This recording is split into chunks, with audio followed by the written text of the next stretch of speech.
इतिहास को ऐसे देखा जाए तो हम पहले ये समझ लीजिए कि इतिहास किसे कहते हैं। इतिहास का मतलब ये होता है कि अतीत में घटित घटनाओं का वर्णन जो है इतिहास कहलाता है। अतीत में घटित घटनाओं का वर्णन इतिहास है। इसको अध्ययन की दृष्टि से इसे हम 3 भागों में बांटते हैं इतिहास को, ताकि जो है पढ़ने में इसे आसानी हो। इसको कहते हैं प्रागैतिहासिक काल,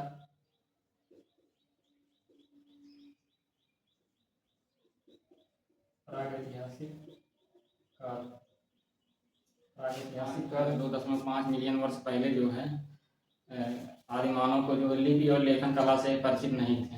लिपि और लेखन कला से परिचित नहीं थे। इसमें जो पाषाण काल में जो है पूरा पाषाण काल, मध्य पाषाण काल और नवपाषाण काल, इसमें जो है एक ताम्र पाषाण काल था।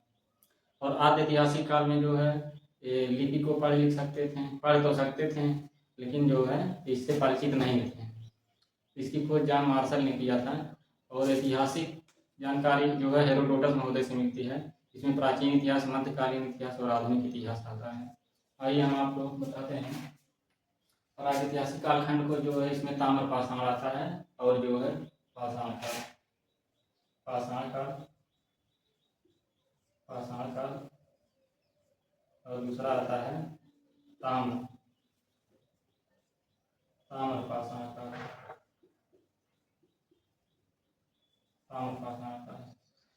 अब पाषाण काल को अध्ययन की सुविधा की दृष्टि से 3 भागों में बांटते हैं। पूरा पाषाण काल, मध्य पाषाण काल और नवपाषाण काल। अध्ययन की सुविधा की दृष्टि से इसे 3 भागों में बांटकर पढ़ते हैं। इसके बाद आ जाता है ताम्र पाषाण काल। इसकी खोज जो है, पाषाण काल की खोज जो है रॉबर्ट ब्रूस फूड महोदय ने की थी। रॉबर्ट ब्रूस फूड महोदय ने 1863 ईस्वी में किया था। 1863 में। इसके बाद आ जाता है, इसमें जो है इसके बाद ऐतिहासिक काल है। ऐतिहासिक काल आ जाता है।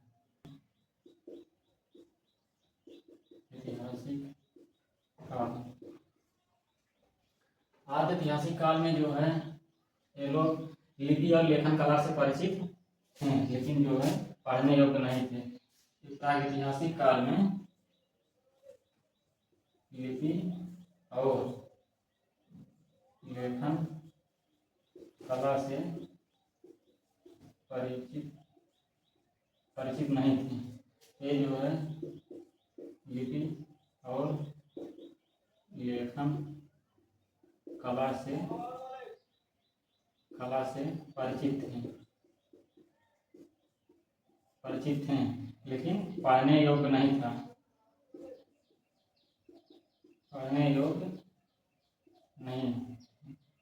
केवल लिपि और लेखन कला से लोग परिचित थे, लेकिन ये अपठनीय था, पढ़ने योग्य नहीं था। इसकी खोज आद्य ऐतिहासिक काल की खोज जो है जॉन मार्शल महोदय ने की। जॉन मार्शल महोदय ने की। इसके बाद आ जाता है आपका ऐतिहासिक काल, जिसको हम प्राचीन इतिहास, मध्यकालीन इतिहास और आधुनिक इतिहास के तौर पर पढ़ते हैं। हाँ, एक बात और सुन लीजिए। आद्य ऐतिहासिक काल में जो है क्या क्या आता है, इसमें क्या क्या पढ़ना है। आद्य ऐतिहासिक काल में जो है इंडस वैली सिविलाइजेशन और हड़प्पा सभ्यता। इंडस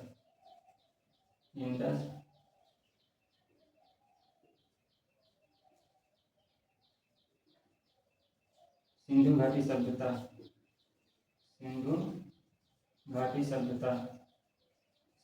सभ्यता, इसी को कहते हैं हड़प्पा सभ्यता।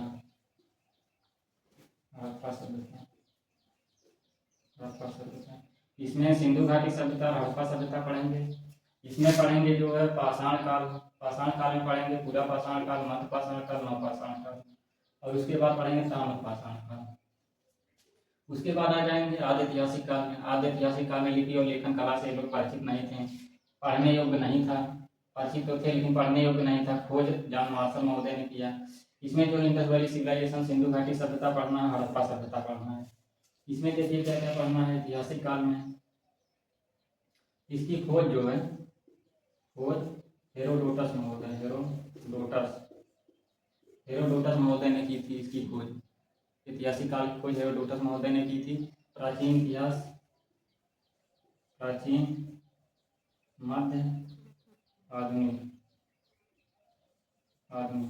तीनों इतिहास काल इसी ऐतिहासिक कालखंड के अंतर्गत पढ़ेंगे। Ancient, medieval, modern, ancient history, medieval history, modern history, तीनों जो है इसी के अंतर्गत आएगा, ऐतिहासिक कालखंड के अंतर्गत, जिसको हम आगे पढ़ेंगे। पहले इसको देखते हैं पाषाण काल। पाषाण काल में पूरा पाषाण काल, मध्य पाषाण काल, नवपाषाण काल, ये तीनों पढ़ना है, जो कि हम आगे बताएंगे। इसको स्क्रीनशॉट लेना हो ले लीजिए, इसके बाद हम बताते हैं कि जो, चलिए दोस्तों बताते हैं पूरा पाषाण काल, मध्य पाषाण काल और नवपाषाण काल मतलब क्या क्या खोज हुआ है और सभ्यता जो है आगे कैसे विकसित हुई, फिर आगे कैसे बढ़ी है। इधर देखिए पूरा पाषाण काल 20 लाख बीसी से ईसा पूर्व से 12,000 ईसा पूर्व। उसके बाद जो है 12,000 बीसी से 10,000 बीसी। उसके बाद 10,000 बीसी से 3,000 बीसी नवपाषाण काल आ जाता है। इसके बाद इस पूरा पाषाण काल में मानव को, इस पूरा पाषाण काल में मानव को आदि मानव कहा जाता था। पूरा पाषाण काल में मानव को आदि मानव की संज्ञा दी जाती थी। इनका जीवन स्तर जो है अस्थिर था, मतलब इनका अस्थायी निवास नहीं था।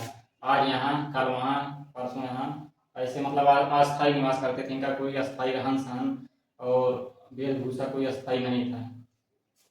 अरे भोजन को शिकार करके जो संग्रह करते थे, मतलब जानवरों को मार करके, पशु पक्षियों को मार करके इनका वही जो है भोजन होता था। पशु पक्षियों को मार करके, शिकार करके ये खाते थे। सबसे बड़ी उपलब्धि इस काल में जो है आग की खोज हुई थी। इन्होंने पूरा पाषाण काल में इन्होंने सबसे बड़ी उपलब्धि जो है आग की खोज कर ली थी, ताकि जो है वो मांस को भून करके खाने से उन्हें स्वादिष्ट ज़्यादा लगा। तो इससे जो है उनको एक बहुत बड़ी उपलब्धि हासिल हुई और ये चित्रकारी करना प्रारंभ कर दिए। कहीं कहीं पे देखिए पत्थरों पर इनकी चित्रकारी मिलती है। और सबसे बड़ा प्रमाण जो भीमबेटका की गुफा से, भीमबेटका कहाँ है? मध्य प्रदेश के रायसेन जिले में भीमबेटका की गुफा है। मध्य प्रदेश के रायसेन जिले में भीमबेटका की गुफा है, जिसमें चित्रकारी मिलता है। उसमें जो है ऐसे ऐसे कुछ करके चित्र का अंकन है, ऐसे ऐसे कुछ चित्रकारी मिलता है, ऐसे ऐसे चित्रकारी जो है भीमबेटका की गुफा पे मिलता है। ये चित्रकारी करना प्रारंभ कर दिए थे, मतलब कुछ न कुछ सीखना जो है चालू कर दिए थे। उसके बाद आ जाते हैं मध्य पाषाण काल में। मध्य पाषाण काल 12,000 बीसी से 10,000 बीसी के मध्य है। इसे जो है पूरा पाषाण काल और मध्य पाषाण काल के बीच का काल माना जाता है। इसे संक्रमण काल कहते हैं। पूरा पाषाण काल और मध्य पाषाण काल के बीच को इसे संक्रमण काल बोला जाता है, इसीलिए मध्य पाषाण काल को। इसमें इन्होंने पशुपालन करना प्रारंभ कर दिया था। पशुपालन में जैसे गाय हो गया, बैल हो गया, भेड़ हो गया, बकरी हो गई, ये सब पालना ये सब शुरू कर दिए थे। लेकिन मानव द्वारा पहली बार पाला गया जानवर ये कुत्ता था, मतलब मानव द्वारा पाला गया पहला जानवर कुत्ता था। इसके बाद गाय, बैल, भेड़, बकरी ये सब भी पालना शुरू कर दिए। ये जो है मध्य पाषाण काल में जो प्रयोग जो छोटे और नुकीले हथियार होने लगे थे। यहाँ तक आते आते लोग छोटे छोटे हथियार और नुकीले धारदार हथियारों का प्रयोग करने लगे। और इन छोटे हथियारों को जो माइक्रोलिथिक कहा गया, माइक्रोलिथिक कहा गया। सवाल बनता है माइक्रोलिथिक किसे कहा जाता है, तो सवाल आकर जवाब रहेगा मध्य पाषाण काल में छोटे और नुकीले हथियारों को माइक्रोलिथिक कहा जाता है। चलिए बात है नवपाषाण काल में। नवपाषाण काल में जो 10,000 बीसी से 3,000 बीसी के मध्य का काल है, इसमें जो है मानव ने अस्थायी आवास बना के रहना शुरू कर दिया था। यहाँ पे देख रहे हैं पूरा पाषाण काल में मानव का जो है जीवन स्तर जो है स्थिर था, मतलब कोई अस्थायी निवास नहीं था। लेकिन यहाँ तक आते आते ये अपना घर बना के रहने लगे। घर बना के छान पर रखते जो है अस्थायी निवास बना के रहने लगे। उसके बाद कृषि करना, पशुपालन करना प्रारंभ कर दिए। यहाँ पर खेती भी करना शुरू कर दिए। यहाँ पे खेती नहीं हो रहा था, यहाँ पे कृषि करना प्रारंभ कर दिए। गाय, बैल, भेड़, बकरी ये सब पालना शुरू कर दिए। यहाँ पे मृदभांड का निर्माण, मतलब यहाँ पे मृदभांड भी मिला। मृदभांड का मतलब मिट्टी के बर्तन, मिट्टी के बर्तन जो है छोटे बड़े, जैसे केतली, केतली हो गया और सुराही हो गया, ऐसा मृदभांड पे मिट्टी के कई तरह के बर्तन मिले हैं। और पत्थर पर पॉलिश का विकास हुआ, मतलब इन्होंने पत्थरों को जो है रगड़ करके उसके जो है चमकदार बना दिया है। पत्थर पर पॉलिश का विकास करना शुरू करते हैं। सबसे बड़ी उपलब्धि इनकी है कि पहिए की खोज कर लिए थे। इन्होंने पहिए का आविष्कार कर लिया था नवपाषाण काल में। उसके बाद आग की खोज कर लिए थे। नवपाषाण काल में पहली खेती जो है पाकिस्तान के सुलेमान और किरथर पहाड़ी है। सुलेमान और किरथर दो पहाड़ी है, पाकिस्तान में है। वहीं पे गेहूं और जौ की इन्होंने खेती का साक्ष्य मिला है। मतलब नवपाषाण काल में सुलेमान और किरथर पहाड़ियों के बीच में गेहूं और जौ के साक्ष्य मिले हैं सर्वप्रथम खेती के। मतलब सवाल सवाल पूछ सकता है कि सर्वप्रथम खेती का साक्ष्य किस जगह पे मिला, तो पाकिस्तान में मिला। और किन दो पहाड़ियों के बीच मिला? सुलेमान और किरथर पहाड़ियों के बीच में मिला गेहूं और जौ के साक्ष्य। चलिए आगे उसके बाद बताते हैं। पाषाण काल और नवपाषाण काल में जो खोजे गए साक्ष्य हैं, क्या क्या खोजा गया, क्या क्या वहाँ से मिला है। इसमें प्रमुख स्थल और साक्ष्य देखेंगे। इसमें है सोहन नदी घाटी। सोहन नदी घाटी पाकिस्तान के पंजाब प्रांत में चापर चापिंग उपकरण खोजा गया है। इतिहास काल में पाकिस्तान के पंजाब प्रांत से सोहन नदी घाटी के चापर चापिंग उपकरण, चापर जो है जो एक तरफ धार होता है, जैसे कोई हथियार है केवल एक तरफ धार है उसे चापर कहते हैं। चापिंग में दोनों तरफ धार है, दोनों तरफ धार है उसे चापिंग बोलते हैं। और हथनौरा, हथनौरा से नर्मदा नदी के किनारे पर स्थित है। हथनौरा स्थान जो है नर्मदा नदी के किनारे स्थित है। मानव की खोपड़ी के साक्ष्य मिले हैं। ये तीसरा है भीमबेटका की गुफा। यहाँ से चित्रकारी का साक्ष्य मिला है। भीमबेटका की गुफा से चित्रकारी का साक्ष्य। और कोरेगांव जो है महाराष्ट्र में है, यहाँ से बस्तियों का साक्ष्य मिला है बड़ी बड़ी। और पल्लवरम से कुल्हाड़ी का साक्ष्य मिला है। ये छोटे छोटे एग्जामों में पूछता है कि पुरापाषाण काल में चित्रकारी का साक्ष्य कहाँ से मिला है, या पुरापाषाण काल में हैंड कुल्हाड़ी का साक्ष्य किस जगह से मिला है, तो पल्लवरम से मिला है। ये बेला नदी घाटी है। बेला नदी घाटी में मातृ देवी की प्रतिमा मिली है, वो भी हड्डी की बनी हुई। बेला नदी घाटी से मातृ देवी की प्रतिमा हड्डी की बनी हुई मिली है। ये छोटे छोटे एग्जामों में सवाल बन जाता है कि हड्डी की बनी हुई मातृ देवी की प्रतिमा कहाँ से मिली हुई है। चित्रकारी का साक्ष्य कहाँ से मिला हुआ है। मानव की खोपड़ी का साक्ष्य कहाँ से मिला हुआ है? हथनौरा नर्मदा नदी घाटी से। चलिए मध्यपाषाण काल में आते हैं।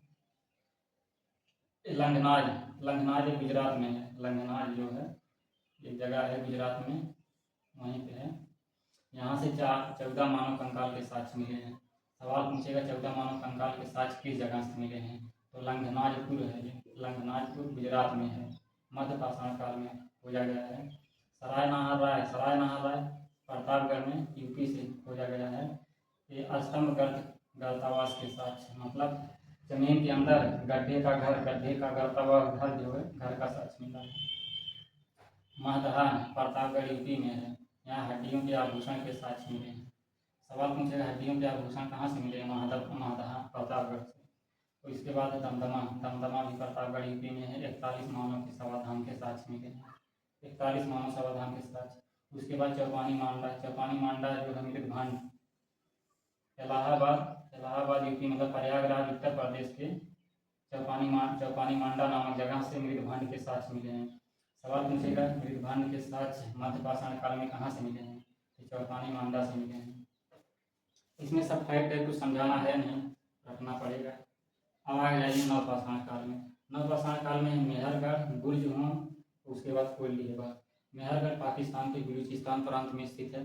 पाकिस्तान के बलूचिस्तान प्रांत में है। यहाँ से साक्ष्य मिला गेहूं जौ कपास, अतः इसे रोटी की टोकरी भी कहा जाता है। विश्व का प्राचीनतम कपास का साक्ष्य जो है यहीं से मिला है। विश्व का प्राचीनतम कपास का साक्ष्य मेहरगढ़ से मिला है। यहाँ से गेहूं और जौ के दाने मिले हैं, गेहूं और जौ के खेती के साक्ष्य मिले हैं, अतः इसे रोटी की टोकरी भी कहा जाता है। बुर्जहोम जो है डी13 और पीटरसन ने 1935 में खोजा था। बुर्जहोम साक्ष्य जो है बुर्जहोम स्थान की खोज डी13 और पीटरसन ने इतिहासकार जो है 1935 में खोजे थे।